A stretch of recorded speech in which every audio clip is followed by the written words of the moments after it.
നമസ്കാരം. ബൈക്ക് അപകടത്തിൽ മരിച്ച യുവാവിൻ്റെ മൊബൈൽ ഫോൺ ആംബുലൻസിൽ വെച്ച് കവർന്നു.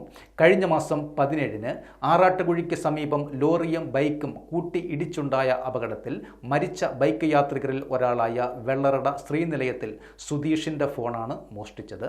യുവാവിൻ്റെ ബന്ധുക്കളുടെ പരാതിയെ തുടർന്നുള്ള അന്വേഷണത്തിൽ വിൽപ്പന നടത്തിയ ഫോൺ മൊബൈൽ കടയിൽ നിന്നും പോലീസ് കണ്ടെടുത്തു. പുലിയൂർ ശാലയിലെ മൊബൈൽ ഫോൺ കടയിൽ നിന്നാണ് ഫോൺ കണ്ടെത്തിയത്. കണ്ടാലറിയാവുന്ന 2 യുവാക്കളാണ് ഫോൺ വിറ്റത് എന്നാണ് കടയുടമ പോലീസിനോട് പറഞ്ഞത്.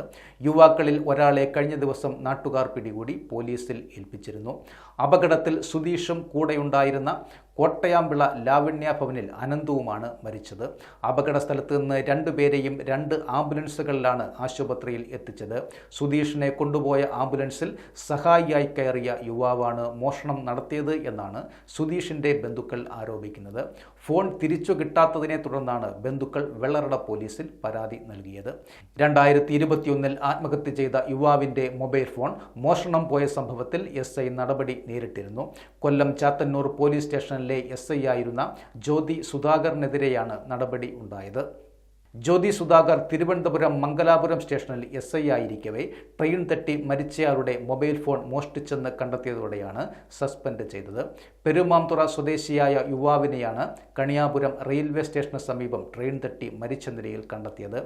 ആത്മഹത്യയാണെന്നായിരുന്നു പോലീസിന്റെ നിഗമനം. ജ്യോതി സുധാകറിന്റെ നേതൃത്വത്തിലുള്ള സംഘമാണ് അന്ന് ഇൻക്വസ്റ്റ് ഉൾപ്പെടെയുള്ള നടപടികൾ പൂർത്തിയാക്കിയത്.